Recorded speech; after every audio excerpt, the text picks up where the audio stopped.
tahun ke bawah, saya mengatakan 7 tahun ke bawah merupakan fondasi yang harus kita bangun. Contohnya kan begini, kalau kita mau bangun rumah, apa yang pertama kali kita siapkan? Fondasinya kan? Kalau fondasinya kuat, mau dibangun 1 lantai, 2 lantai, dia tidak akan roboh ketika ada badai atau ada gempa, paling hanya retak. Tapi kalau fondasinya tidak kuat, apa yang terjadi? Baru ada angin kecil saja, mungkin bisa roboh. Jadi fondasi seperti apa yang harus kita tanamkan kepada anak? Kalau saya mengatakan yang pertama etika, tata krama, tutur kata. Bagaimana caranya Bu mengajarkannya? Biasanya ibu-ibu bagaimana mengajarkan anaknya? Kalau di rumah? Untuk mengisi otak bawah sadarnya. Kalau bahasa psikologi otak bawah sadar, mungkin kalau bahasa agama batinnya. Oh, batin. Dia lebih sederhana. Hanya gitu, Saya kasih, kita diskusi aja ya, bro. Kita sharing, kita berbagi ilmu. Karena mungkin ada yang saya tahu, ibu-ibu tidak tahu, ada yang ibu-ibu tahu, saya tidak tahu. Tapi biasanya saya paling belajar dari ibu-ibu, dari kasus yang muncul. Karena dari kasus itulah kita berusaha untuk mencari solusi. Nah, contoh kasus begini, yang sederhana, ketika anak ibu minta sesuatu, itu biasanya langsung diberikan tidak? Tidak. Nah, ketika dia mulai menangis, Kasih. Udah gandeng. jadi ketika mulai menangis diberikan tidak? Berikan. Itu pola asuh yang salah. Istighfar, Bu. Kenapa saya katakan salah? Contoh kasus begini, ketika dia minta sesuatu, pertama ibu mengatakan tidak, karena kan ibu tahu manfaatnya untuk anak, tidak baik, makanya ibu mengatakan tidak. Nah, kemudian apakah anak berhenti di situ?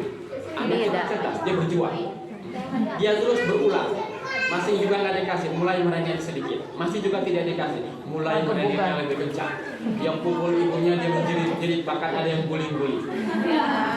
Betul tidak? Betul. Biasanya disitulah hati seorang ibu luluh. Mulai diberikan. Ketika diberikan, otak bawah sadarnya merekam untuk memenuhi keinginan psikologis saya harus dengan menangis. Karena kalau menangis pasti diberikan. Boleh diperhatikan, berulang dia melakukan itu. Kalau kecil menangis, mulai besar sedikit tak menangis lagi Bu. Mulai apa? Kunci di kamar, dipanggil tidak mau, suruh makan tidak mau. Itu biasanya SMP. Nanti SMA bisa jadi nggak mau pulang ke rumah, pindah ke rumah temannya, kabur. Nah, itu polanya seperti itu. Maka saya katakan fondasinya dari kecil. Jadi kalau ada kasus seperti itu, kalau ibu sudah mengatakan tidak sampai nangis pun harus Tidak. Kalau nangis, biasanya kalau nangis berapa jam? Wah, antara lama, agak lama. Paling setengah jam, paling lama 1 jam.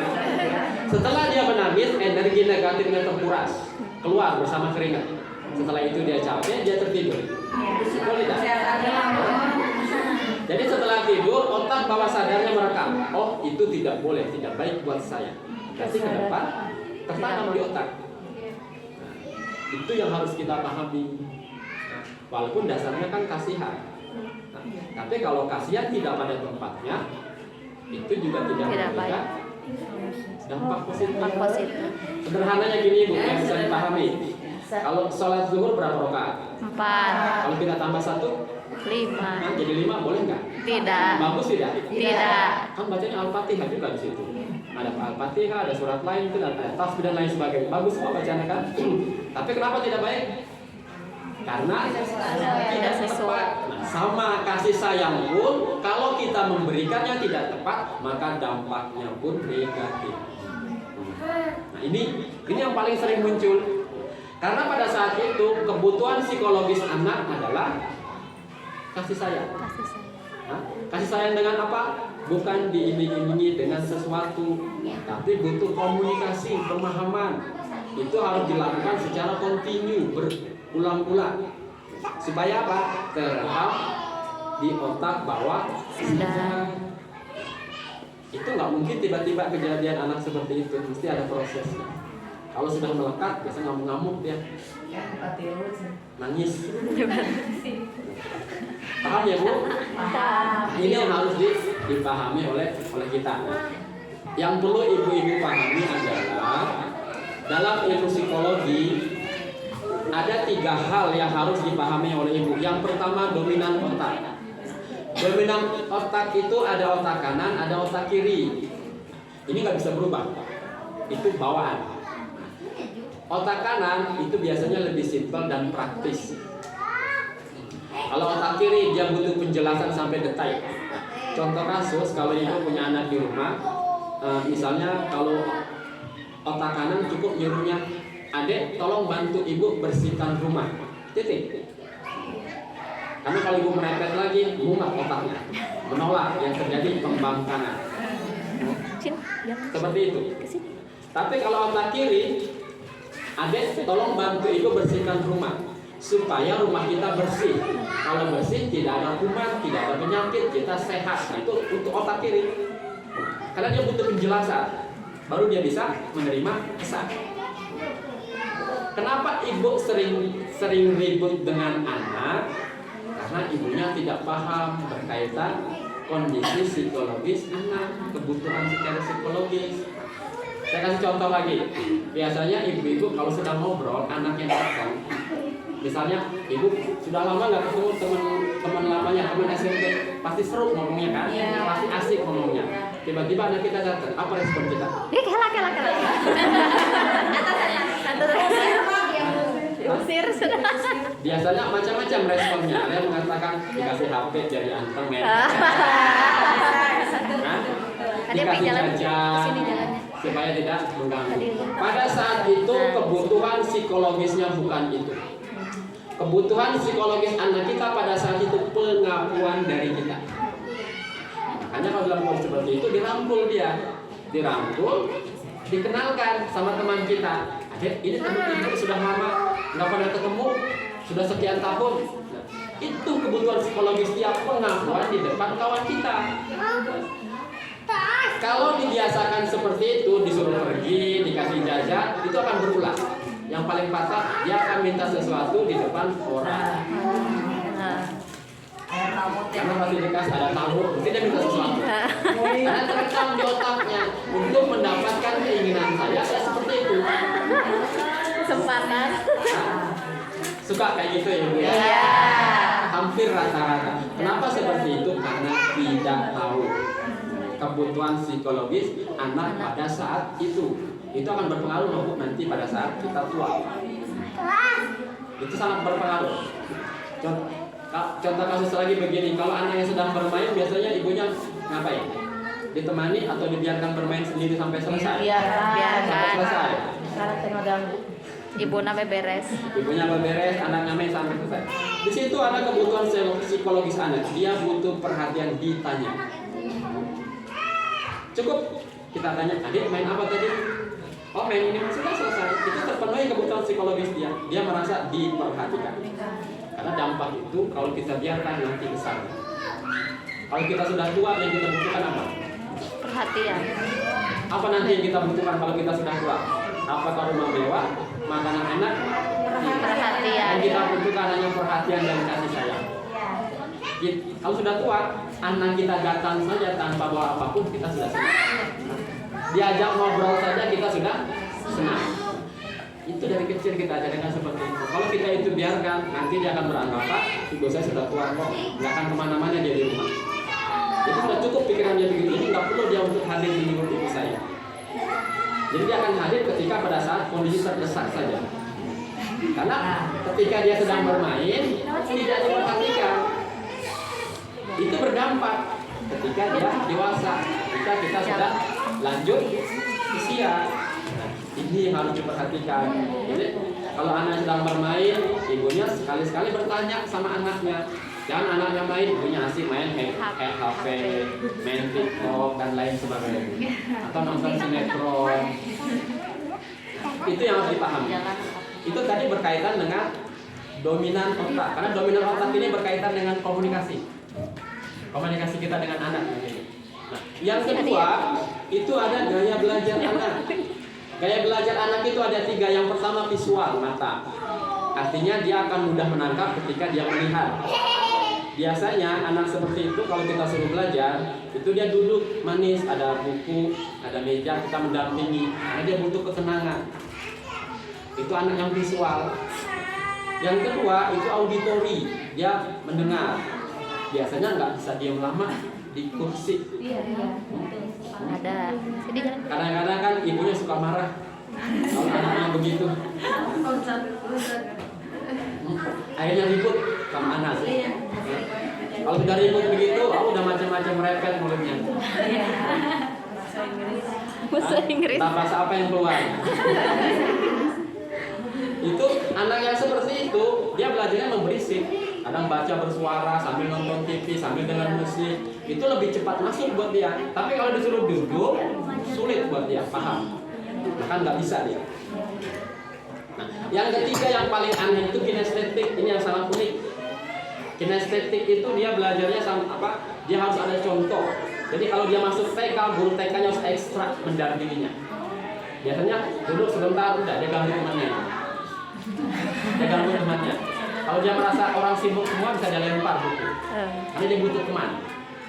Nah, yang seperti itu penanganannya apa? Gurunya harus ekstrak.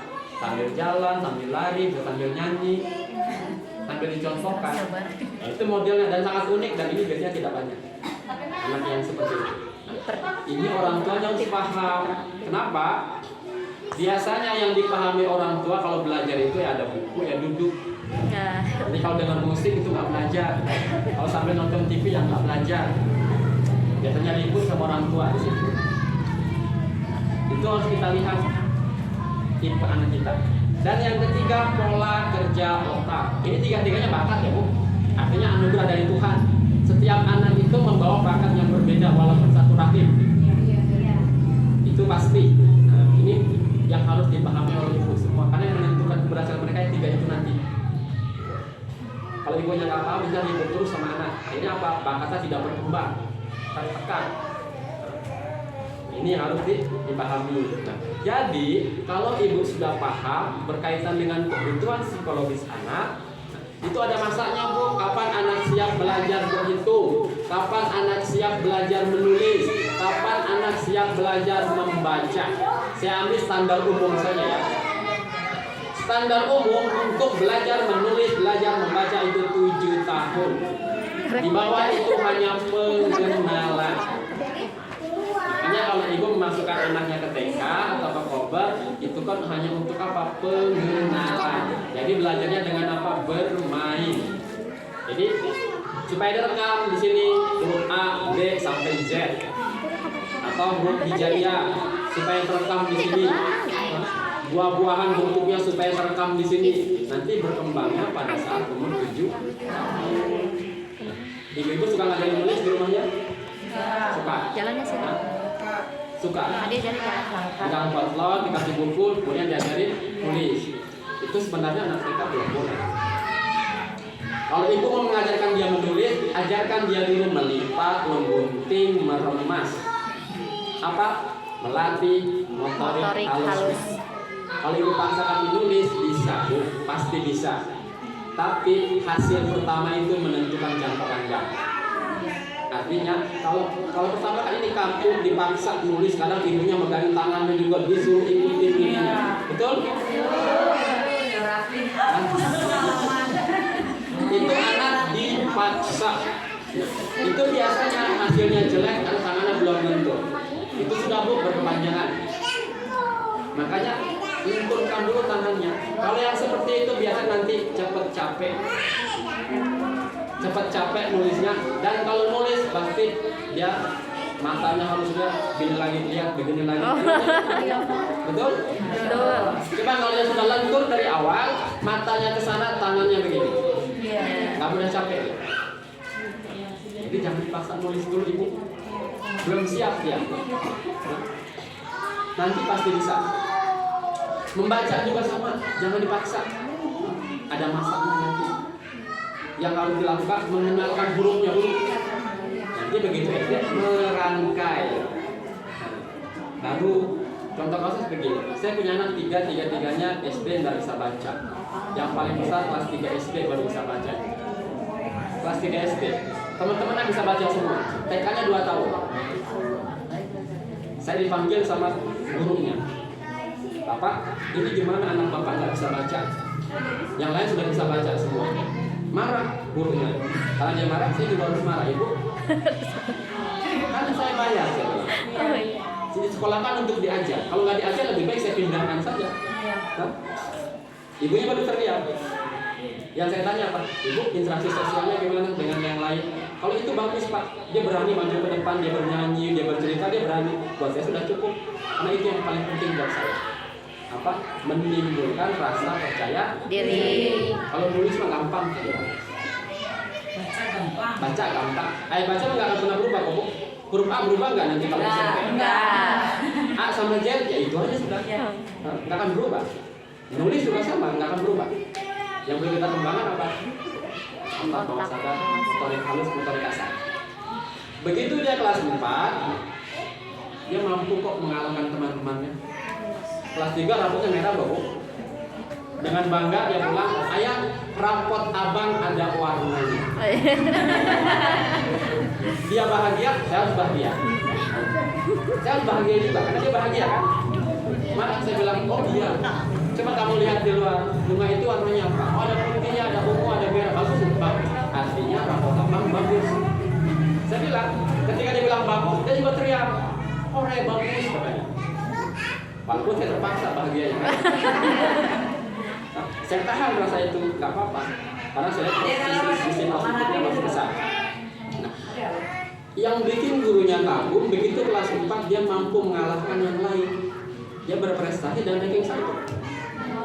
Kelas 4, kelas 5, kelas 6, sampai sekarang di SMA baru masuk kelas itu pun berprestasi. Motivasi belajarnya semangat.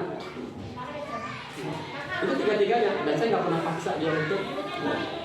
Saya tidak pernah tanya berkaitan dengan nilai. Ibu-ibu suka tanya nilai anaknya tidak? Suka. Itu bahasa saya haram. Baik. Jangan. Jangan asal nilai, Bu. Contoh kasus ini. Waktu saya ngisi parenting di Leles, di TK-nya Pak Tatang. Itu ada seorang anak kelas 5 SD. Tujuan ibunya bagus memotivasi anaknya dengan bahasa, adek, kalau ada yang nggak dapat nilai 8, nggak boleh pulang.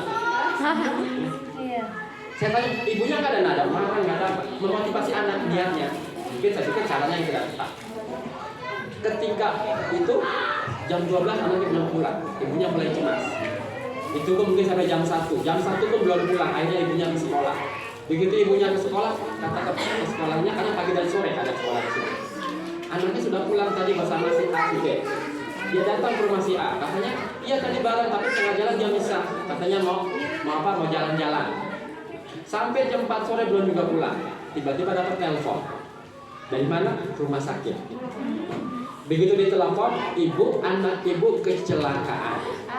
Jadi keserempet motor ketika jalan.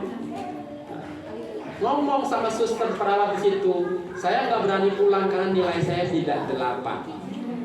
Terekam di otak bawah sadar. Kenapa? Berkecamuk otak bawah sadarnya. Itu ibu saya marah tidak? Karena nilai saya tidak 8. Itu berkecamuk sehingga dia memutuskan udah nggak usah pulang. Yang paling miris, anak itu akhirnya tidak dapat diselamatkan. Setelah itu ibunya menyesal. Ini yang harus kita jaga, Ibu. Karena kan begini, kalau ibu nanya nilainya berapa, kalau nilainya bagus pasti ibu senang kan?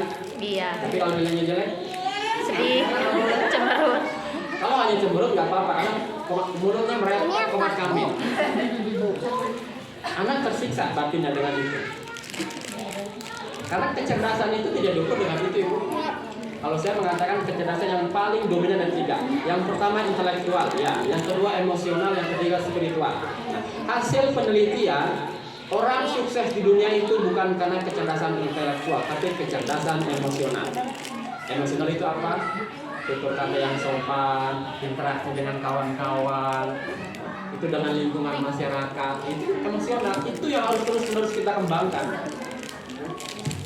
Jadi jangan terjebak dengan angka. Ini yang sangat miris sebenarnya ini yang harus kita perhatikan dari putra putri kita. Nah, apalagi sekarang kan pengaruh lingkungan sangat besar. Apa yang paling besar pengaruh lingkungan buat anak kita? Apa ibu? Gadget. Gadget. Ibu-ibu suka anaknya main apa? Jalannya ke sini. Main apa biasanya? Game. Game apa lagi? Apa lagi? TikTok. TikTok. Nah, biasanya berapa menit bu kalau main HP? Jamnya? Soalnya dibatasin, kalau misalkan ya dibatasin kebablasan. Untuk anak 7 tahun itu hanya boleh 30 menit ini. 30 menit Dalam main satu HP-nya. waktu. Jadi begitu main hanya boleh 30 menit dalam satu waktu.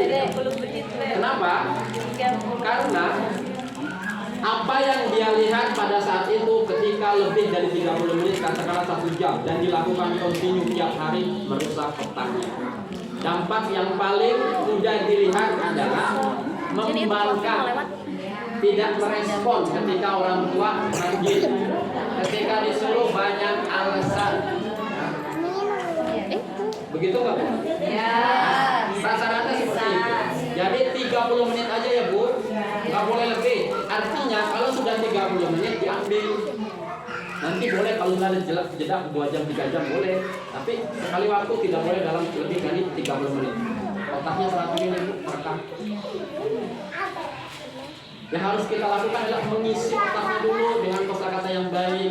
Makanya ibunya harus banyak komunikasi, jangan dengan benda mati. Kalau game itu rata-rata yang laki-laki rata-rata berantem aja kerjanya tuh game. Ribut aja. Makanya karakter yang paling muncul dia keras kepala. Ditanya dengan apa? Kalau dipanggil nggak langsung respon. Betul nggak? Seperti itu sudah ada gejala itu. Nanti kalau sudah seperti itu dia mampu melawan orang tua dengan kata-kata yang tidak pantas. Contoh kasus begini. Kemarin ada seorang ibu, tadi forum dia bertanya, sudah selesai, dia tunggu orang pergi semua, baru dia datang. Pak, saya mau konsultasi berkaitan anak saya. Jadi dia bingung, anaknya perempuan baru 5 tahun TKA. Dia selalu minta dibelikan sesuatu yang dilihat di TikTok. Yang paling miris, dia minta dibelikan baju bikini. Karena dia lihat di TikTok itu perempuan di pantai. Nah dia tunjuk, ibu aku mau yang ini katanya. Kenapa yang ada di otaknya kan dia senang aja. Apa yang dia lihat? Orang itu senang. Jadi saya juga harus senang. Caranya senang seperti apa? Ada di pantai dengan pakaian seksi. Kebayang nggak Bu? Anak usia 5 tahun. Kalau sudah seperti itu, semakin besar ketika tidak di backup, ada suatu kebahagiaan tersendiri ketika dia memamerkan auratnya. Jadi dia bahagia ketika auratnya itu dipamerkan. Itu apa? Otaknya sudah diracuni. Makanya ibu harus isi dengan nilai-nilai positif. Kesini jalan. Banyak berkomunikasi, banyak bercerita dengan anak. Karena kata-kata yang buruk yang sudah masuk sini nggak bisa dihapus itu. Karena otak kita bisa menyimpan triliunan kata. Jadi triliunan peristiwa yang dia lihat masuk. Itu nggak bisa dihapus. Bagaimana caranya?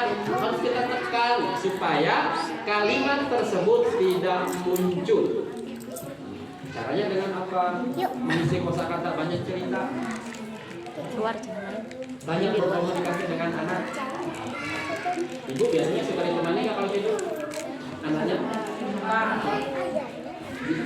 Jadi sambil menemani, apa yang dilakukan biasanya sama ibu? Hah? Ya. Atau dikasih tontonan HP Sampai tidur. sampai tertidur. Hah? Itu banyak. Atau sedang dikasih susu ibunya main HP sampai tertidur. Itu nggak bagus sekolah seperti itu. Jadi kalau bisa ketika mau tidur jauhkan HP supaya apa? Dia tidak candu tidur dengan HP. Yang harus ibu lakukan kalau kita muslim kan harus dengan baca doa, kita mendengarkan mungkin hafalan-hafalan ayat-ayat pendek. Kalau masih belum tidur juga bisa kita bacakan cerita banyak. Apakah itu cerita tentang kita kenabian kah, kita sejarah Islam kah, atau cerita dongeng-dongeng legenda di Indonesia kah? Itu sangat bagus. Karena semua akan tersimpan di otak, kosakata itu terekam. Kita bisa lihat kok Bu, anak yang kekurangan kosakata. Biasanya kalau dia di kelas, kalau disuruh maju, disuruh bercerita, dia paling kan sebentar beberapa kalimat, setelah itu dia diam. Kalau disuruh lagi, itu apa? Kekurangan kosakata dia. Kalau sudah seperti itu ditambah dengan grogi, sudah semakin habis semua. Nggak akan bisa ngapa-ngapain. Biasanya yang terjadi apa? Dia keringat dingin, dia menangis di depan. Itu jangan sampai terjadi dengan anak kita. Kalau anak yang kosakatanya banyak, walaupun dia grogi, akhirnya dia mampu menghadapi. Karena dia punya kosakata banyak, walaupun sedikit gemetar berbicaranya. Tapi ada kosakata, mampu dia menghalau itu. Itu dengan apa? Banyak bercerita di rumah, banyak berkomunikasi dengan anak. Misalnya, kan banyak bahan yang bisa kita sampaikan. Nanti pulang ke rumah nanti malam, adik tadi di sekolah belajarnya apa? Kau suruh nyanyi apa? Biarkan dia mengungkapkan apa yang dia lihat dan dia dengar. Itu yang harus kita lakukan. Ketika dia bernyanyi, walaupun salah, dengarkan dulu sampai selesai. Jangan diselak. Ibunya gatal. Kadang mulut ibunya yang gatal. Jadi gini ya Bu, ketika anak sedang berbicara, kemudian dipotong pembicaraannya, apalagi dengan ada bawel, berisik. Ibu tahu Kaum Putri Malu? Tahu. Ketika disentuh bagaimana? Meriut. Takut seperti itu. Otak anak seperti itu. Ada anak yang suka banyak cerita di rumah? Ada. Apa respon ibunya? Jempek, cerewet. Kalimat itu ketika berulang-ulang diucapkan oleh ibunya akan terekam di otak bawah sadarnya. Saya tidak lagi mau cerita sama ibu saya. Gedenya curhatnya di mana? Enggak ke orang tua. Akhirnya orang tua tahu dari siapa? Dari temannya atau dari orang lain. Karena sudah terekam. Kalau saya ngomong sama ibu saya, paling nanti saya cerita. Paling ibu saya tidak mendengarkan. Paling diabaikan. Karena pada saat itu kebutuhan psikologis hanya didengar. Jadi ibu cukup dengerin aja apa yang dia ceritakan. Kalau ceritanya bagus, biasakan memberikan pujian kepada anak. Adik, ibu senang ada cerita sama ibu. Tapi kalau yang diceritakan salah, luruskan dengan bahasa yang bijak. Itu anak sekarang curhatnya kemana? Banyakkan ke media sosial. Status di IG, di Facebook, saya banyak mendapat itu. Dan yang paling menyedihkan, ibunya begitu konsultasi, dia sangat jengkel sama anaknya minta makan saja by phone. Padahal satu rumah, Nge-WA. kebayang? Itu satu rumah, hanya beda lantainya aja. Itu pakai WA, pakai telepon. Sampai ibunya jengkel. Jadi itu udah SMP kelas 3. Saya bilang kan kita nggak bisa salahkan 100% anak. Ini mungkin buah dari pola asuh yang ditanamkan ibunya ketika masih kecil. Makanya saya katakan umur 7 tahun fondasinya harus kuat, disiplinnya, perbendaharaan kakaknya, itu kan motor halus dan motorik kasar. Itu harus kuat dari sekarang. Kadang-kadang kan ibunya yang suka latah. Contoh, ada tugas dari sekolah yang ngerjain siapa? Ibunya. Itu tidak boleh. Itu mengajarkan apa? Anak kita punya mental lemah, mental pengemis. Akhirnya apa? Begitu besar dia selalu mengharapkan bantuan orang lain, tidak mau berjuang sendiri. Kalau saya mengatakan, jangan pernah menyentuh tugas anak. Biarkan hasilnya mau seperti apapun, biarkan. Karena biasanya ketika hasilnya jelek ada motivasi. Motivasinya apa? Saya harus lebih bagus. Tapi kalau bisa dibantu, jelek sedikit, mama tolong. Itu nggak boleh. Jadi biarkan dia melakukan sesuatu dengan kerja kerasnya sendiri. Bahasa kata disuruh gambar walaupun hanya garis satu nggak ada masalah. Biarkan. Kadang-kadang ibunya kan latah, suruh gambar baru kan ibunya bantuin sampai selesai. Itu yang tidak boleh, Bu. Itu fatal kok, dampaknya nanti, nggak sekarang. Nah, biasanya anak yang seperti itu besarnya dia selalu mengharapkan bantuan orang lain, padahal dia mampu. Nggak mau berjuang. Kan kasihan nanti kalau besar.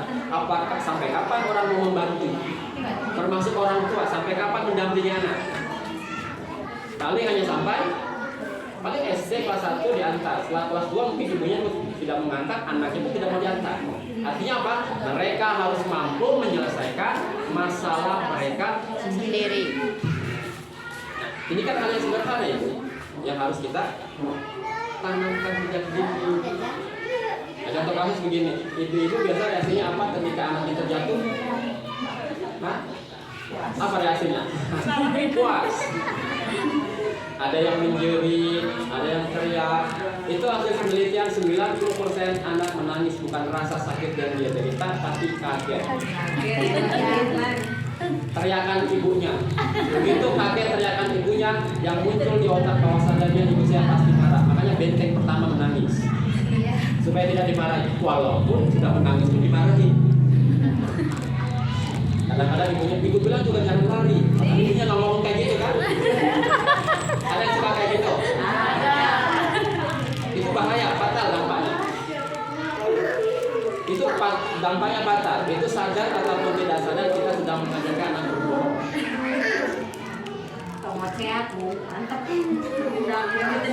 Itu. Makanya begitu anak kita terjatuh, coba diam. Diam, jangan berteriak dan jangan langsung dibantu. Biarkan coba mampu nggak dia bangkit sendiri. Biasanya mampu kok kalau hanya kecuali jatuhnya sudah berkaitan dengan kepala belakang. Itu yang harus segera kita bantu. Tapi kalau dia lutut, tangan, biarkan dia bantu sendiri. Itu melatih apa? Motorik kasar supaya nanti dia kuat. Ini hal yang sederhana. Lagi-lagi kendalinya kasihan. Nah, ibu kasihan karena anaknya terjatuh. Itu biasanya kalau sering jatuh dibantu itu kan jadi penakut ya, muncul karakter yang muncul penakut dan peragu intinya untuk melakukan sesuatu karena biasa apa biasa dibantu. Makanya biarkan saja. Saya yakin kok biasanya mana nggak nangis kok. Coba kalau karena sih justru ketawa ketika dia terjatuh. Ini yang harus dipahami di dalam memberikan pola asuh. Karena kan anak itu paling banyak dengan siapa? Ibu. Dengan ibu. Ibu bisa 24 jam. Kalau ayahnya paling pergi pagi pulang sore. Ketemu cuma sebentar-sebentar. Tapi ibu mempunyai peran yang sangat besar di dalam memberikan pola asuh. Pola asuh yang salah menentukan hasil yang bagus. Contoh kasus begini, ketika saya ngisi di Madrasah Anwar, Leles, ada seorang ibu bertanya, anaknya SMP, kelas 3, laki-laki, sudah seminggu nggak mau sekolah. Ibunya nggak ngerti kenapa nggak mau sekolah.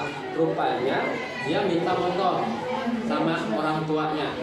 Mintanya bahasanya sederhana aja, Mak, aku minta motor baru ya buat sekolah. Teman-temanku pakai motor semua. Apa kata ibunya? Nak, ibu sama ayah belum ada uang, ibu kumpulin uang dulu ya. Udah segitu aja. Tapi anaknya nggak terima dengan itu. Besoknya dia nggak mau sekolah.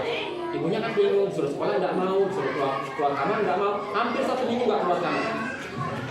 Yang paling ibunya sedih dan sakit, dia kunci kamar itu. Saya bilang, ibu, ini nggak tiba-tiba masalahnya muncul seperti ini. Mesti ada ringkatan belakang yang harus saya observasi ke ibu dulu, saya bilang. Ya ternyata dia punya anak satu-satunya. Jadi setiap keinginannya selalu dipenuhi sejak kecil. Mungkin karena sayang orang tua kan, orang tua sayang pada saat itu mampu. Terus dan itu berulang. Saya bilang ini buahnya dari apa yang ibu lakukan. Kalau sudah seperti ini, ibunya juga harus konsisten. Kalau sudah mengatakan tidak, harus tidak, dan terus dibangun komunikasi sampai otaknya paham.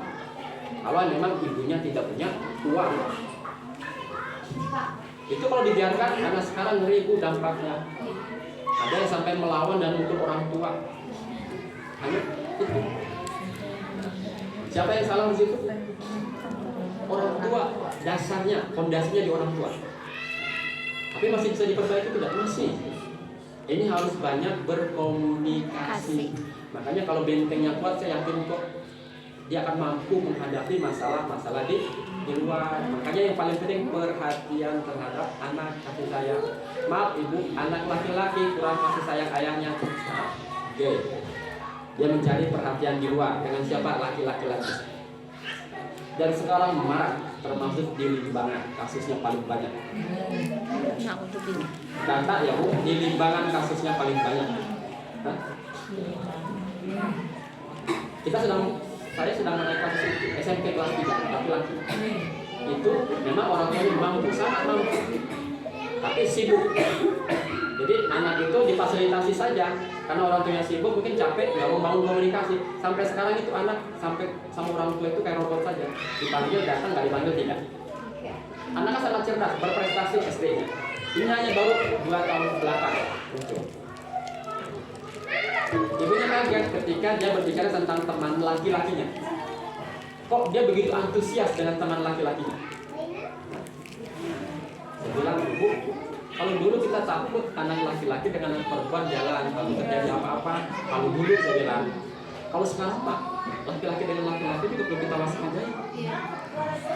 Jadi selalu dijemput, selalu pergi berdua. Saya bilang, ibu waspada dengan kasus seperti ini. Akhirnya kan dia bilang, ibu tolong coba kita secara psikologi. Memang ada arah situ. Butuh prosesnya panjang untuk menggali komunikasi. Karena orang seperti itu sangat tertutup.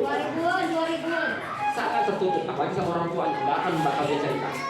Dia hanya butuh orang ketiga biasanya. Pelan-pelan terbongkar. Ya, akhirnya kan ketika diobservasi, ya itu memang orang tuanya sibuk, kurang perhatian. Akhirnya sibuk, pergi pagi pulang malam, ibunya juga sibuk. Jadi nggak terpantau. Sebenarnya kebutuhan kasih sayang anak itu sederhana. Ketika dia tidur, kita hampiri, walaupun dia tidur kita berangkat kerja saja.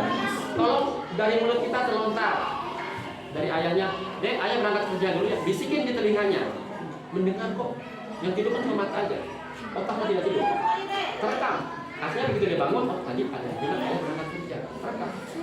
Merasa diperhatikan. Nah, itu laki-laki. Perempuan kurang kasih sayang ibu, lesbi. Banyak itu kasusnya. Hah? Itu sangat banyak. Ini yang harus dipahami. Kasih sayang itu sederhana. Hah? Ditegur ketika bermain, disapa ketika bermain, pulang sekolah disambut. Itu semua udah terpenuhi kebutuhan dia. Makanya nanti kalau ada anaknya pulang, udah assalamualaikum, ibunya lagi sibuk, berhenti, sambut ya. Terpenuhi kebutuhan psikologisnya. Kadang-kadang lagi masak, tanggung. Anaknya masuk kamar sendiri, apa sendiri. Karena merasa nggak dibutuhkan, ya sudah akhirnya dia pergi aja lagi nanti. Bogor. Coba kalau biasa ketika dia pulang disambut, dia akan bertanya, ibu apa yang akan dia bantu? Ibu sedang apa? Bisa nggak ada bantu? Itu nanti akan begitu. Tapi kalau biasa nggak disambut, apa yang bisa? Ya sudah, paling dimandiin bentar, ganti baju, dia pergi. Kadang perginya pun tidak izin sama orang tua. Itu yang harus kita pahami, jangan. Jadi ketika sudah terjadi, baru kita marah-marah. Oh, ngelawan orang tua, tidak taat sama orang tua dan lain sebagainya, membangkang. Tapi kita lupa, awalnya fondasinya adalah kita yang menanamkan. Ini yang harus kita paham. Jadi kalau ibu masukin anaknya ke TK, cukup main apa di sekolah tadi deh. Jangan ditanya ada PR enggak? Suka dikasih PR ibu? Enggak. Boleh anak TK itu kalau ada PR. Jadi ibunya yang sekolah tah nanyain PR. Karena ada ibunya yang gatel. Ibunya gatel yang main PR. Oh yang ya PR. Itu nggak boleh anak TK mah. Karena dia butuh apa? Dia butuh bermain. Dia butuh bermain. Mengapa? Mengembangkan motorik halusnya, itu yang paling penting. Nanti ketika dia siap semua, itu dengan mudah untuk berjalan. Jadi jangan sampai nanti anak kita mengalami kejenuhan belajar. Kalau sudah seperti itu, bosan dia belajar, malas belajar. Sebenarnya dia mampu. Ini ya Bu, yang harus dipahami berkaitan dengan pola asuh sangat penting. Karena madrasah pertama di ibu ada. Itu madrasahnya yang harus kita kuatkan di rumah. Tapi gini ya Bu, jangan suka dibohongi anak. Biasanya kan kalau anaknya gelap mau keluar, apa yang biasa dilontarkan ibunya? Sialing sieun. Ayah juri. Ayahnya anak sien kan? Itu berbohong. Nanti anak pun akan berbohong. Nggak boleh. Jadi harus cari alasan yang logis, yang masuk akal. Karena kalau itu berlanjut, nanti dia akan berbohong sama kita. Pulang sekolah dia pilih mana dulu, dia bilang ada tugas lah, ada PR lah, ada kelompok lah, macam-macam. Maaf ya ibu, kita menangani kasus anak kelas 2 SMA perempuan, anak satu-satunya. Jadi anak itu mungkin obsesi ibunya sangat besar. Jadi dari kecil sudah dikhususkan bahasa Inggris, dikhususkan les vokal, macam-macam dikhususkan semua. Begitu mulai SMP terjadi kejenuhan otak, malas belajar. Jadi apa? Dia selalu berbohong dengan ibunya. Ibunya percaya saja, Bu, nanti ada kerja kelompok. Hampir setiap hari kerja kelompok. Akhirnya suatu kali anak itu nggak sekolah, sakit. Ketika sakit, mungkin ibunya biasa aja, mungkin karena demam, tidak biasa aja. Tapi kok sakitnya nggak sembuh-sembuh. Akhirnya dibawalah ke dokter. Begitu dibawa ke dokter, dan yang sangat kaget, apa kata dokternya? Ibu, ini mas sakitnya dibuat-buat, nggak ada obatnya. Paham ibu? Hah? Dia hamil. Kelas 2 SMA.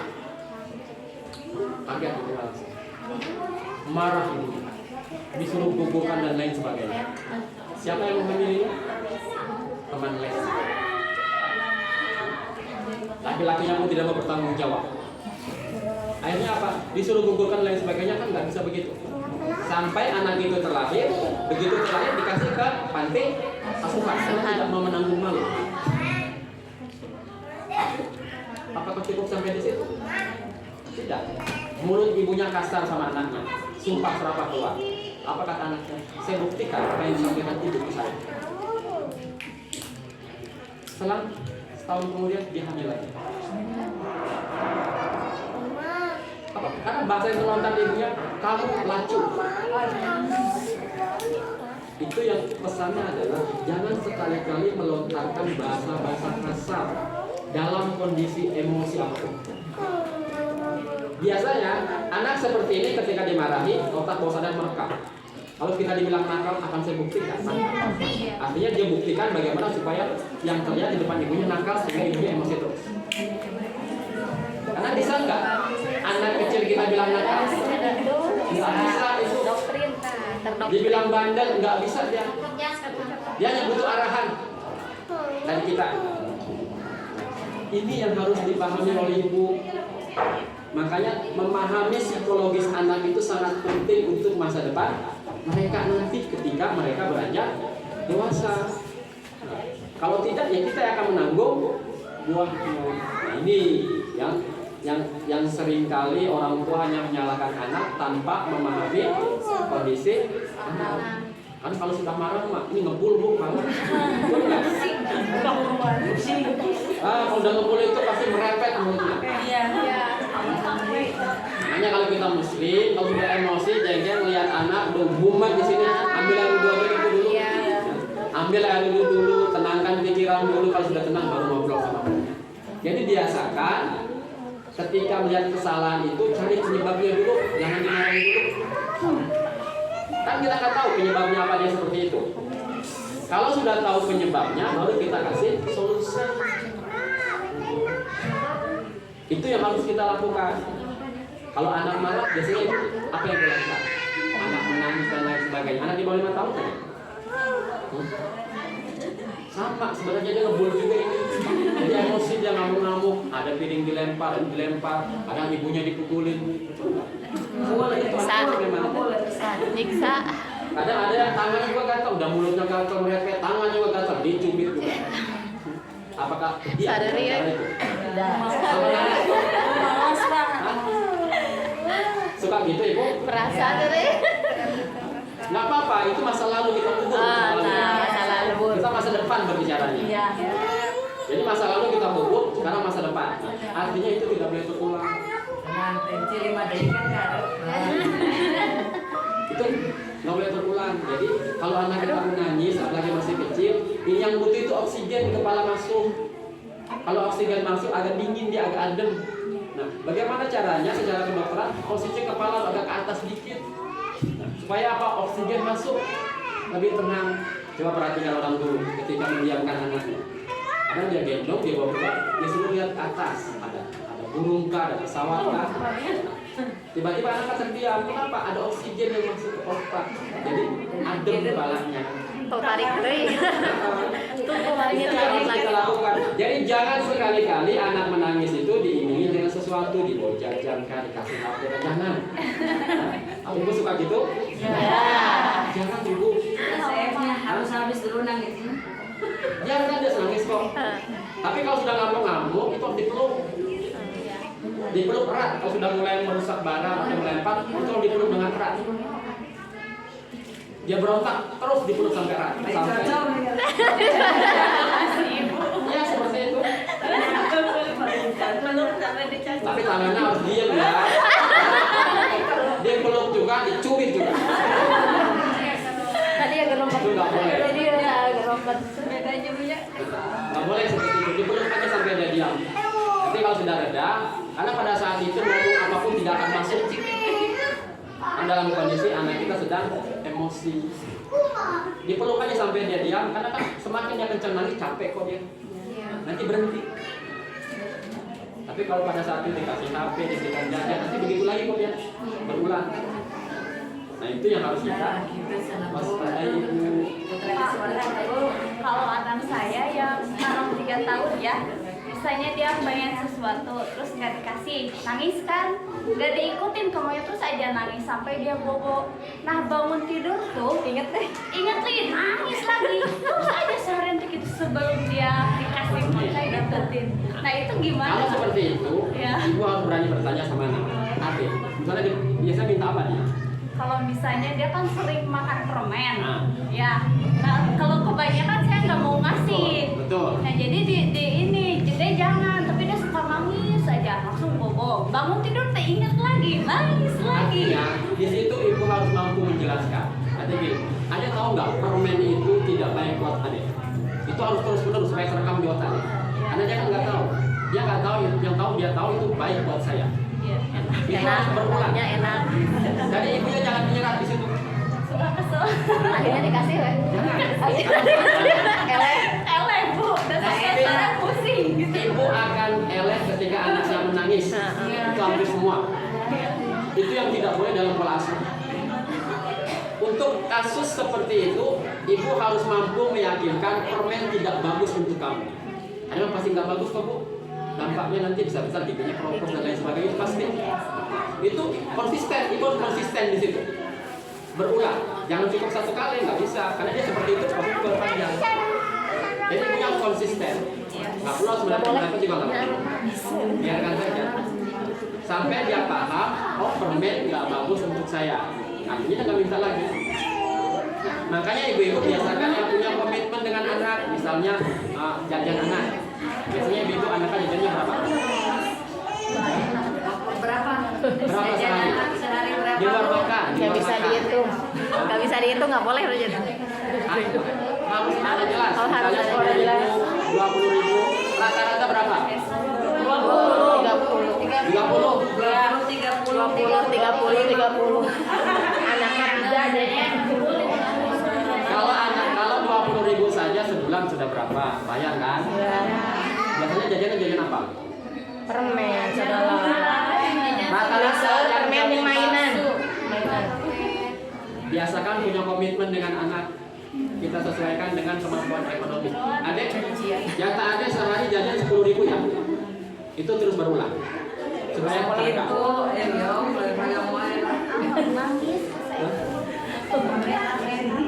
Itu sebenarnya harus dari kecil ibu. Komitmennya harus kita buat dengan anak. Supaya apa? Terekam di anak. Jadi sudah jajannya berapa ya? Artinya saya nggak boleh. Akhirnya dia bisa menahan diri. Tapi karena tidak pernah ada komitmen, begitu ingin minta, sama begitu nangis dikasih ya sudah, dengan nangis dia akan minta. Itu berulang. Pin kan Memang tidak mudah kalau sudah dari Dari kecil seperti itu. Karena sebenarnya mereka tidak butuh jajan ketika makanan pokoknya terpenuhi. Ini harus disiplin di dalam pemberian makan pagi jam berapa biasanya? Jam 7. Continue, lakukan jam 7. Karena kalau telat biasanya kan suka mata diberikan jajan untuk ganjal perut. Nah, kalau sudah seperti itu mesti jajan dulu dari kita. Nanti makan siang jam berapa? Harus konsisten. Makan sore jam berapa?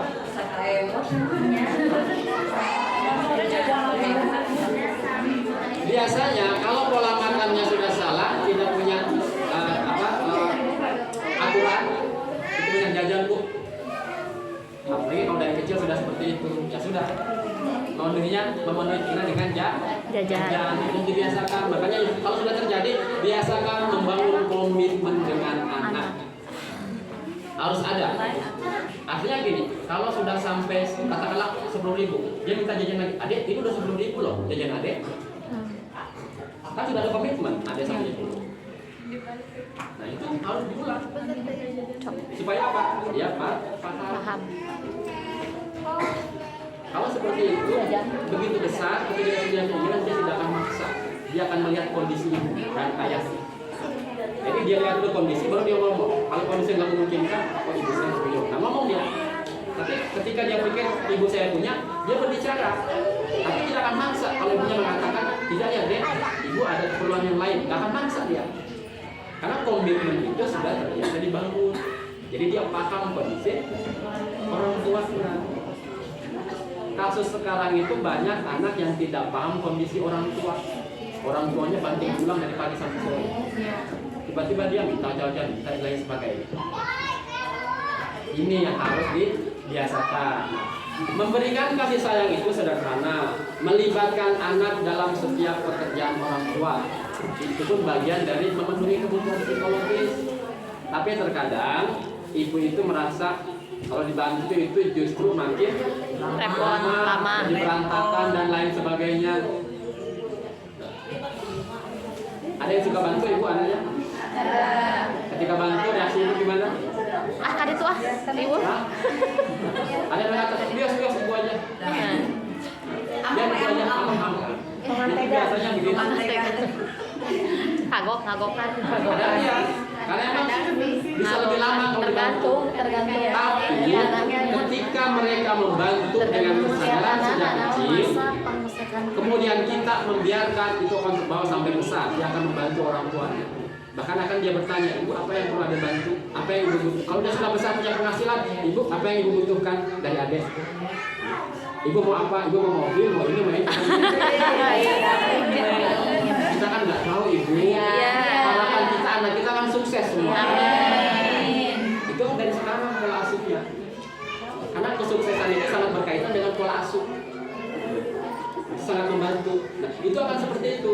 Tapi kalau dia ketika membantu kemudian diabaikan atau diremehkan, kalau sudah besar pun enggan untuk membantu orang tua.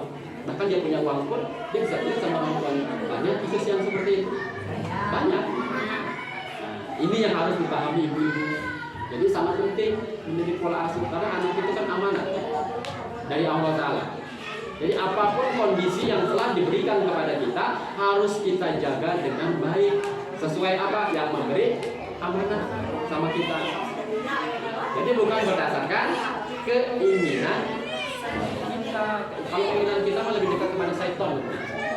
Tapi kalau kehendak Allah Ta'ala, insya Allah pasti baik. Bisa dipahami Bu? Bisa. Ada yang mau ditanyakan Bu? Balik lagi menyikapi yang tadi. Kan si anak itu belajar di TK atau di RA itu hanya untuk pengenalan ya, khususnya untuk baca sama tulis berhitung itu hanya pengenalan. Tidak jarang anak yang lulus dari TK itu tidak semuanya sudah bisa membaca, menulis dan berhitung. Tapi mungkin di sini ibu-ibu semuanya was-was ya Bu. Kenapa? Karena ketika si anak masuk SD, toh ternyata pelajaran di SD kelas 1 itu sudah wah kalau sekarang. Tidak seperti dulu guru SD itu sampai nunggi-nunggi gitu Pak di meja si anak gitu ya. Bagaimana mengarahkan si anak, kalau sekarang itu enggak. Bahkan si anak itu lebih cenderung dianggap kalau mereka itu sudah bisa membaca, sudah bisa menulis, sudah bisa berhitung. Alhasil anak yang belum bisa sama sekali itu kan terseret ya sampai kelas 6. Bahkan nantinya ada sampai sekarang itu di SMP ada dia yang nggak tahu sama sekali ini huruf ini sama ini kalau digabungkan jadi apa bunyinya. Ada yang seperti itu, ada yang belum bisa berhitung. Kalau soal perkalian mungkin saya tidak menitik beratkan. Jadi kenapa ibu-ibu kalau sekarang itu kan pulang dari TK sekarang ditanya ada PR atau tidak? Ketika si anak besoknya mau dites ikro sama bacalah, pasti ibu-ibunya yang sibuk ya Bu ya. Iya. Dia semalaman gitu tuh. Ini harus bisa dulu supaya besok itu baik gitu gimana gitu. Jadi ada apa ya? Ada dua sisi, di mana di sisi yang satu kita itu membiarkan si anak dengan perkembangan dia sendiri, dengan arahan dari ibu guru yang di TK dan RA, kemudian kita juga mengarahkan. Tapi di sisi lain itu ada tuntutan di mana ketika dia masuk SD itu dia sudah diberikan seperti itu. Nah kontroversinya seperti itu gimana gitu buat ibu-ibu yang di rumah. Ini berkaitan dengan pola yang sudah turun-temurun. Kadang-kadang kan guru TK pun itu dapat tuntutan dari guru SD supaya lulusannya bisa baca. Iya. Guru TK tuntutan dari guru SD tuntutan dari mana? SMP, MT ya sih ya? Tidak, ada tuntutan guru TK. SMP tidak pernah menuntut bisa baca. Iya. Hanya kalau bahasa kami, guru SD tidak mau mengajarkan membaca. Itu masalahnya. Karena itu dititik beratnya ke padahal kalau kita lihat kurikulum TK pun tidak ada belajar baca. Memang tidak ada karena disesuaikan dengan usia. Kemudian bagaimana solusinya? Makanya solusinya ibu-ibu nanti kalau mau mengajarkan membaca itu nanti kita mendekati SD.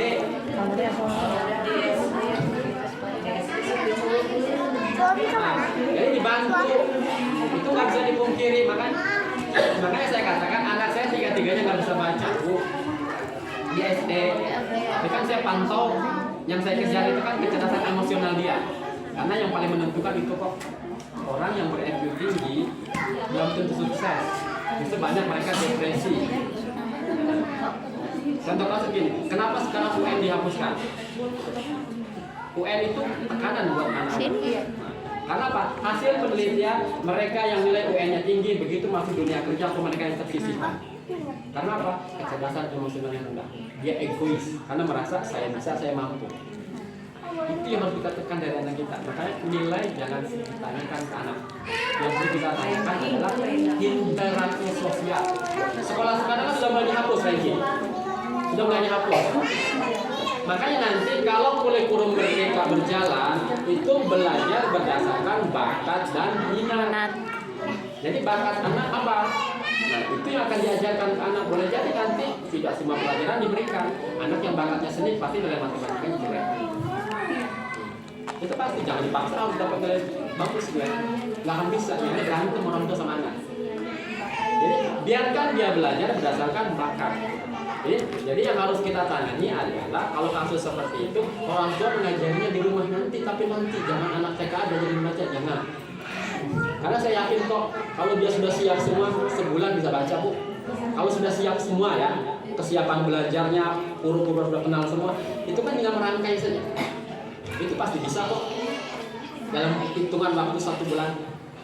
Makanya sebenarnya fokus SD pertama itu belajar baca, belajar nulis, sebenarnya itu sebenarnya. Tapi kan terkadang guru SD beranggapan begitu masuk SD semua sudah bisa baca. Tapi yang bisa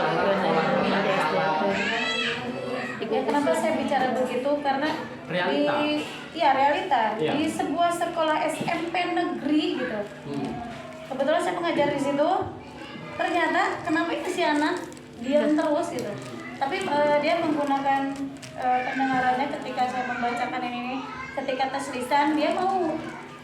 Dia mau, kenapa? Karena dia mendengarkan. Tapi ketika diberikan tugas, dia bikin sendiri tentang perkenalan dia sendiri yang tidak ditalar, tapi dia harus membacanya. Dia kebingungan. Kenapa? Saya nggak tanya dulu di atas, tidak mungkin ada sesuatu. Ketika yang lainnya sudah pergi, sudah pulang, keluar kelas, saya sengaja menunggu dia di dalam. Akhirnya dia datang. Bu, saya belum dites. Kenapa? Karena saya tidak bisa baca. Terus waktu minggu kemarin kamu saya tes bisa, karena saya mendengar berulang-ulang, baru saya bisa. Oke, kalau begitu tahu tidak abjad? Kalau abjadnya sendiri tahu, A sampai Z dia tahu, tapi begitu disatukan, iya, antara satu huruf dengan huruf yang lain, dia sudah kebingungan. Itu beberapa kasus memang Iya. ada seperti itu. Nah itu biasanya guru SD-nya tidak pernah mengajarkan. Guru SD tidak pernah Iya. mengajarkan. Nah sebenarnya orang tua boleh protes.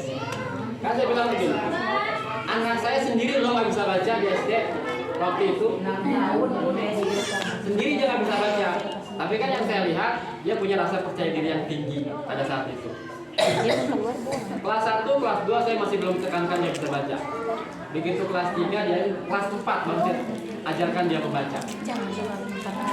Jadi ketika dia mampu membaca, itu cepat sebenarnya, belajar baca itu cepat ketika mereka sudah kenal. Hanya bedanya kalau semakin tambah usianya, yang malu Di luar lagi. itu beban mental sebenarnya. Makanya fokus kelas 1 SD itu baca sebenarnya itu. Ayah berhitung mah gampang. Gampang. Itu fokusnya di situ sebenarnya, membaca, menulis, menggambar. protes ya Bu, kalau SD mah ada 6 tahun. Makanya kalau sekarang si anak itu kalau misalkan ada, saya suka kasih kode gitu. Nanti ya 15 menit atau 20 menit sepulang sekolah jangan dulu pulang. Iya, tapi di saat yang lainnya, Bu kenapa sih si itu nggak pulang duluan? Nggak, biasa kita mau curhat dulu. Saya bilang gitu. Soalnya kalau misalnya dikasih tahu kan nanti dia minder, takutnya Pasti, seperti itu beban pasti mental. gitu ya. Iya. Makanya kalau saya sarankan nanti pas umur masuk sekolah SD berapa tahun? 7. Jadi 6 tahun setengah baru jadi baca. Artinya apa? Kita tunggu kesiapan di sini dulu. Karena saya yakin belajar baca kalau sini sudah siap sebulan bisa kok. Sebulan juga bisa. Jadi Pak kalau misalkan masuk SD itu idealnya itu usia si anak itu berapa tahun sih? 7 tahun. 7 tahun ya? Iya. Iya. Kan kalau nggak begitu ada poli menolak sekarang. Iya. Disuruh ke TK lagi. Iya. Nah, kecuali ada yang nangkep kan di up kelahirannya. Iya. Boleh dosa itu. Dosa. Karena gini ya Bu, jangan pernah berpikir supaya adik kita cepat lulus. Emangnya kalau cepat lulus, cepat langsung dapat kerja. Enggak. Sudah, ini yang kita butuhkan kok Bu. Kita kadang terjebak, oh anakku dia udah masuk sekolah. Itu image yang sering kali beredar di lingkungan masyarakat. Oh sekolahnya ketuaan. Sebenarnya tidak. Sebenarnya tidak, yang penting kesiapan otak. Tapi secara normal, kesiapan otak itu 7 tahun. Walaupun ada yang 8 tahun, mungkin masa kecilnya bisa mengalami Udah lulus ke DS. Udah lulus ke itu butuh proses. Contoh kasus begini. Sekarang 6 tahun, 6 tahun setengah. Masuk. 6 tahun. Tergantung sekolahnya. Iya. Kalau di Jakarta rata-rata ditolak. Ditolak Jakarta. Jakarta tolak. Di sini mah 6 tahun. Itu otomatis. 6 tahun juga ya. Iya, 6 tahun juga. 6 tahun masih diterima. Itu biasanya ada codingnya bermain. 6 tahun. Tanggal 1 Juni harus sudah 6 tahun katanya gitu. Biasanya itu tidak boleh sekolah. Jadi ibu, sebenarnya ibu nggak usah khawatir, karena pada saat itu yang dibutuhkan apa? Main. Contoh kasus begini, waktu saya isi di Leles, ada seorang ibu, anaknya sudah 8 tahun, masih TK. 8 tahun masih TK. Memang ada kelainan katanya. Saya lihat ada kelainan. Jadi selepas acara bubar, dia datang ngobrol sambil nangis, bercerita. Jadi dia malu. Kenapa malu? Anaknya ini mengalami keterlambatan berbicara. Nah, huruf pun belum ada yang dia kenal. Tapi udah 8 tahun. Jadi sering dibully kalau main di luar. Karena mungkin bahasanya itu sulit dimengerti. Jadi ibu itu khawatir bagaimana laki-laki, soalnya bagaimana nanti anaknya besar dengan kondisi seperti ini. Saya bilang, ibu yang pertama yang harus tanamkan untuk anak seperti rasa syukur dengan apa yang dimilikinya. Saya saya yakin kok Allah memberikan amanat mesti ada potensi yang dimiliki. Ibu harus yakin. Kalau ibu yakin pasti ibu temukan. Tapi kalau ibu nggak yakin nggak akan ditemukan. Saya tanya ibu yakin tidak? Saya yakin Pak, itu yang pertama. Ibu harus yakin dulu ada potensi dalam diri anaknya. Akhirnya kan sama anaknya, takut anaknya sama saya itu langsung dekap ibunya saja. Sebab dia itu nggak apa-apa, karena dia nggak nyaman berada ada orang lain yang dia tidak kenal. Tapi lama-lama dia mau berinteraksi, walaupun saya tidak mengerti bahasanya, diterjemahkan oleh ibunya. Berinteraksi, dia mau apa? Ternyata dia perlihatkan gambar dengan saya. Dia bilang, oh, gambar ini gambar. Apa yang dia gambar? Mobil. Saya bilang, gambar mobilnya bagus. Saya tanya, ada gambar yang lain bu? Ada dia gambar gunung, ada dia gambar pop. Artinya anak ini cerdas. Gimana? Desain grafis. Artinya apa? Ada potensinya di sini, jadi ibu nggak usah khawatir dengan yang lain. Kalau dia tidak mau sekolah SD, nggak ada masalah, ikut paket saja dulu. Tapi fokus di sini. Saya yakin kok bu, kalau dia fokus ini, 20 tahun ke depan dia mampu mengalahkan anak yang normal. Tapi ibunya fokus di situ saja, nggak perlu dengerin omongan orang. Karena ibunya malu berinteraksi dengan ibu juga malu. Ternyata anak itu mengalami biji buruk pada masa kecilnya, otomatis berpengaruh kepada perkembangan fisik dan perkembangan otak. Sekarang dilihat ibu, dia penasaran tes memang anak itu dites, tapi memang secara intelektualnya normal saja, hanya 90 kan normal. Nah, terus dia sangat sensitif, penakut, nampak dari perilakunya. Jadi untuk anak yang seperti itu, ibunya harus konsisten mengajari, fokus pada minat yang terdapat di dalam gambar. Biarkan dia gambar, karena justru nanti itu yang sangat dibutuhkan di dunia selanjutnya. Kayak apa deh, arsitek, desain grafis, konten kreator, itu sangat dibutuhkan. Percaya nggak ibu? Ada orang autis, diponis autis 8 bulan. Pada saat itu ibunya apa? Ya, bagaimana sih perasaan ibu ketika anaknya diponis autis? Sementara itu anak yang sangat diharapkan. Mungkin karena hamilnya di usia 46 tahun. Karena kan yang paling kecil udah lulus kuliah, laki semua. Dia pengen anak perempuan, mungkin Tuhan berikan, tapi dengan kondisi seperti itu. Sampai kepikiran oleh ibunya mau dititipkan di panti asuhan, nggak sanggup. Tapi kan keluarga mengatakan tidak. Sekarang sudah 23 tahun sih. 23 tahun. Setelah banyak berbicara, tidak bisa berinteraksi, tapi dia sangat suka sekali dengan menggambar. Begitu ibunya tahu itu, sudah fokus itu saja, sekolahnya SLB saja. Tapi begitu dewasa dia mampu kok bekerja di perusahaan besar. Karena perusahaan lihat apa? Skill yang dia punya. Dia bekerja di balik layar. Mampu kok gajinya mengalahkan orang-orang yang S1, S2. Kenapa? Bakatnya yang diasah terus. Makanya saya katakan ibu harus mencari bakat anak. Nah, bagaimana cara mencari atau mengetahui bakat dan minat anak itu? Kalau minat itu bisa berubah-ubah, bakat tidak. Oh, bakat tidak. Nah, kalau minat kan biasanya ada yang menjadi apa? Guru. Jadi temannya jadi guru. Kalau bakat tidak, bakat itu nanti mengarah ke profesi. Kalau hanya untuk mengetahui dominan otak anak, kiri atau kanan, kemudian gaya belajar, pola kerja otak, itu bakat. Itu hanya bisa melalui tes psikologi. Nggak bisa kasat mata. Oh, nggak bisa. Nggak bisa direka-reka. Itu hanya dengan tes aja. Nah, dari situlah kita bisa lihat. Kalau kemarin kan yang ada yang di Limbangan itu ibu apa? Ya penasaran anaknya banyak kali ngomong. Ribut terus dengan ibunya. Ibunya nggak paham. Memang begitu dites, ada salah satu pola kerja otaknya thinker kreator. Thinker kreator itu dia mengkritik orang, mengatur. Itu kalau besar jadinya bagaimana jadi positif otak usaha. Dia biasa ngatur orang. Itu memang bakatnya begitu. Itu kelihatan. Kakaknya pun diatur. Kakaknya diatur sebenarnya. Itu baru 6 tahun anaknya. Itu nampak. Jadi begitu dia lihat, dia ngomong sama ibunya. Ibu, ini harus gini ya bu. Sampai ibunya tuh, ibu harus begini, nggak bisa ibu harus begini. Kayak di rumah, pintu, gorden, semua harus tertutup kalau sudah gelap. Itu dia. Mau tidur semua pintu harus terkunci, dia pastikan. Ibunya bingung apa ada klien. Tidak, ini bakat dia yang Bakat. ini kalau besar dia jadi bos biasanya. pembisnis, biasa ngatur orang dia.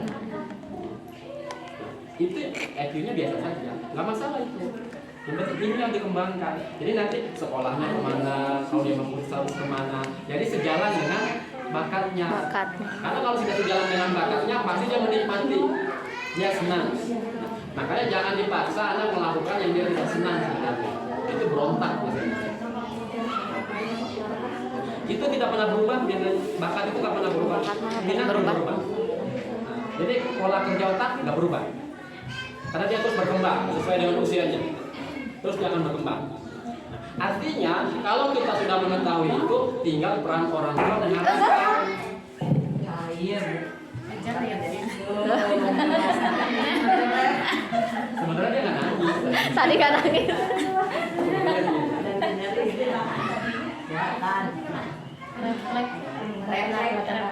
Ya refleks orang ibu begitu. Tiba-tiba kan. Itu kan di luar kesadaran. Luar kontrol. Itu harus dilatih. Nggak bisa tiba-tiba. Nah, jadi kalau ibu-ibu ingin mengetahui pola kerja otak atau bakatnya, kemudian gaya belajarnya, kemudian dominan otaknya itu mas mungkin dengan tes psikologi, nggak bisa dengan kasat mata. Itu semua dengan itu saja. Nanti akan mengarah ke situ semua sekolah yang sudah berjalan sekolah-sekolah besar. Karena dia untuk kelompokan kelas. Nah, gitu. Kalau yang kelasnya banyak, kayak TK seperti ini kan, muridnya 20, gurunya 2, kewalahan. Karena ibu guru juga nggak tahu kan. Ini bakat ini bakat. Guru nggak tahu. Itu biasanya kan kalau sudah ada tes semua, guru bisa kayak kelompok kerja nanti. Itu dikelompokkan dengan yang satu tipe supaya apa? Termotivasi semua. Kalau anak yang suka banyak bicara, yang pemberani, tiba-tiba dikelompokkan dengan anak pendiam. Yang pendiam semakin tertekan. Nggak akan pernah muncul ya. Jadi pas bagian bercerita itu ya anak itu aja terus itu. Anak yang seperti itu harus satu kelompok. Nah, gitu. Supaya apa? Menekan ego. Karena ada orang yang lebih tinggi. Gitu. Dan biasanya gurunya pun harus yang lebih tegas. Oh iya, anak yang suka egoisnya tinggi atau yang suka melawan, itu dikasih guru yang lebih keras di atas dia. Kenapa? Kalau dikasih guru yang lembut, egonya semakin naik. Dia disombong. Kan pelajaran galak. Tapi kalau gurunya suaranya lebih tinggi, kontaknya mengatakan kok ada yang lebih Beda salah. Kan tegas dan galak itu psikologinya berbeda. Anak pendiam dia kan dengan pendiam, karena dia ketika dibagi tugas mau nggak mau harus dia. Harus. Nah itu sangat dibutuhkan oleh guru, karena guru nggak bisa meraba-raba. Terus kayak pola belajarnya, guru kan nggak tahu. Kadang-kadang satu kelas ini tipenya beda semua. Satu lagi diajarin, yang satu ribut. Nah, memang tipenya begitu dia. Disuruh diam nggak bisa dia. Akhirnya mana? Ya ini terganggu. Sudah riuh jadinya kan. Kalau sudah berisik, udah mulai orang tuanya ngintip. Ibu nggak boleh ngintip-ngintip jendela kalau anaknya sedang belajar. Biarkan, kalau sudah masuk kelas berikan kepercayaan penuh sama guru. Bahasa kasarnya, kalaupun ada yang menangis kan ada guru di situ. Nanti kalau gurunya nggak mampu pasti ke orang tuanya dipanggil. Tapi kalau orang tuanya tiba-tiba ngintip, dia langsung minta bantuan dari orang tua. Nanti berulang. Kalau nangis biarkan, kan ada guru. Nanti guru yang menyelesaikan. Karena di situ ada edukasinya. Ada pelajaran di situ untuk anak. Tenang ya. Sok dia narosin dia naon tah. Tanya naon sok ih. Hayang diantar wae cenah ka kelas ieu tah. Mengatasi anak yang pengen sama ibu di kelas. Dia tidak percaya diri sebenarnya. Biasanya anak yang seperti itu masa kecilnya ibunya terlalu khawatir. Ibunya terlalu khawatir. Tapi kalau di rumah mah berani. Ya, di rumah dia sudah menguasai lingkungan. Oh, kalau di rumah Jadi dia begitu berhadapan dengan lingkungan baru dia sangat tidak percaya diri. Nah makanya jago kandang gitu. iya bahasanya Jago kandang. bahasa sederhananya begitu. Nah itu biasanya orang tua terlalu khawatir. Itu bisa jadi masa hamilnya juga penuh kekhawatiran berpengaruh kepada anak. Itu sangat berpengaruh kok. Hanya biasanya kan ibu-ibu muda yang banyak khawatir ketika hamil, apalagi mendengar sana sini, aku semakin takut. Itu berpengaruh kepada psikologis anak. Itu kan kita nggak bisa unduh. Artinya ketika sudah lahir jangan ditambah rasa kekhawatiran anak itu.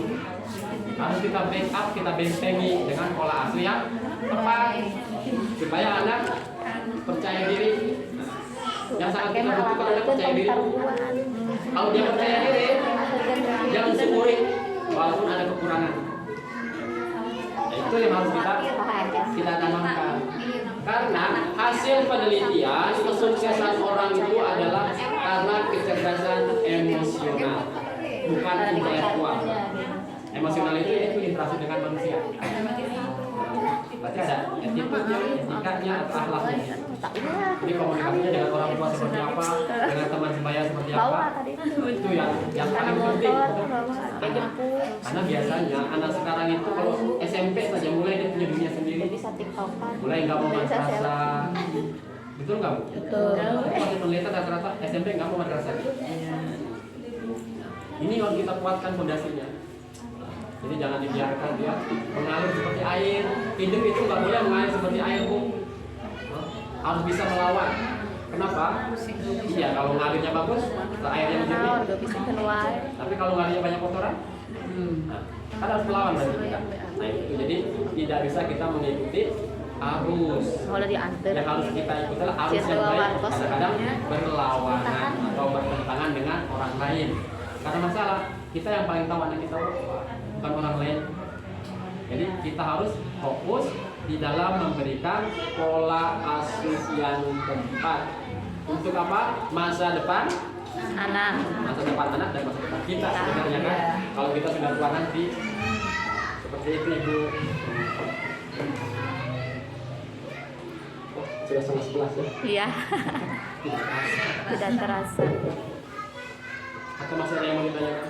Ya ibu-ibu, ada ini. Waktu yang tepat untuk mengajarkan anak belajar, pagi, siang, sore atau malam. Kalau itu tidak ada pembatasan waktu, usia dulu yang kita lihat Ibu. Usianya dulu. Usianya berapa Ibu? 4 tahun setengah. Aduh, 4 tahun kan belum main. Main masih main. Belajarnya main ya? Terus kalau misalkan anaknya ada kemauan diturutin tapi harus ada syarat. Syarat. Jangan dibiasakan bersyarat. Jangan dibiasakan ya. Karena nanti ketika dia punya keinginan harus selalu dengan syarat. Nah, jangan sampai nanti ibu sudah tua punya sesuatu dengan syarat juga sama dia nanti. Jadi kenapa ditanamkan seperti itu? Nanti bahasa kata gini, nanti kalau ibu sudah tua, ibu minta sesuatu, nggak ada syarat lagi apa yang ibu inginkan dia berusaha memenuhi. Karena apa? Membahagiakan orang tua.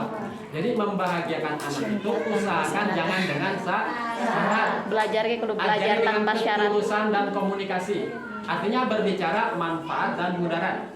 Nah, jadi ini manfaatnya seperti ini loh, Dek. Jadi dia paham. 4 tahun setengah Bu, suruh main Bu. Belajar. Tahu belajar? Kalian Kalau yang 6 tahun? Hah? 6 tahun harus diajar. Iya. Harus itu mah. Itu fokus artinya, intensif. Dari jam berapa itu Pak yang bagusnya gitu buat menerima si anak? Paling bagus itu jam 3 sampai jam 7. Kenapa? Otak dalam kondisi hening setelah beristirahat. Karena kalau sudah siang itu sudah mumet karena banyak yang sudah masuk ke otaknya. Jadi paling bagus itu jam 3 pagi sampai dengan jam 7. Jam 3 pagi Pak. Nanti orang tuanya yang harus paham itu. Jadi pagi Bu. Melihat keadaan si anak mungkin ya Nah, lebih dilihat. kalau melihat keadaan si anak, ya mungkin harus ya, dari antara jam 7 sampai dengan jam 11 Ada siang. Makanya harus sekolah. Iya, enggak maksudnya gitu kan Siapa pasti kan Sekolah ya, yang ajarinnya itu di di sekolah. sekolah gitu. Nah, kalau misalkan proses belajar buat di rumah gitu. Yang usia 6 tahun itu kira-kira jam berapa? Yang 6 tahun. Yang 6 tahun. Ya usia TK, usia TK. Oh, TK berarti. Iya, TK. Yang paling bagus itu kan TK begini, maghrib dengan jam 8. Tapi kenapa maghrib dengan jam 8? Supaya terkonsep di otaknya juga ini waktu saya belajar. Jadi jangan biasakan maghrib TV hidup, nanti akan kebiasaan. Kalau saya punya, mungkin tiap keluarga punya aturan masing-masing. Kalau saya kan HP tidak ada HP anak pribadi. Jadi HP semua punya ayah sama ibu. Walaupun satu-satu ada untuk belajar. Jadi maghrib sampai jam 8 semua kumpulin HP simpan di laci termasuk saya. Saya hanya buka ketika ada hal yang penting. Jadi anak paham. Karena kalau aturan itu kita buat, tiba-tiba kita pegang, Misalnya ibunya main HP. Apa kenapa baru di live? Live. Hari mama nyoba HP sedang diulah. Itu maksudnya. Jadi mama noge kudu konsisten. Jadi biasakan tidak boleh anak dibawa. Hari ibu mama, hari mama senang HP dulu. Cukup ini HP orang tua. Menanamkan. Satu lagi ya Bu, gamenya kalau bisa dihapus dulu semua, buat aturan baru. Jadi pilih game dari orang tua yang edukatif. Jangan dibiarkan anak download game sendiri. Kalau ada aplikasi TikTok yang dihapus, tapi kadang ibunya main TikTok. Anak ibunya kita. Yang penting aplikasi game ini dulu. Karena ada sekarang itu game edukatif kayak apa? Kayak Sergio, serial belajar Sergio gitu kan ada itu. Itu orang tua yang makanya mencarikan. Anak sekali dia download game, banyak download game yang anak ini. Yang perlu dipahami, kalau kita main internet itu ada iklan gratis itu. Oh iya. Sekalian suka. itu boleh di hasil penelitian 80% berbau pornografi. Walaupun kartun. Iya. Perhatikan, walaupun kartun ya Bu, kadang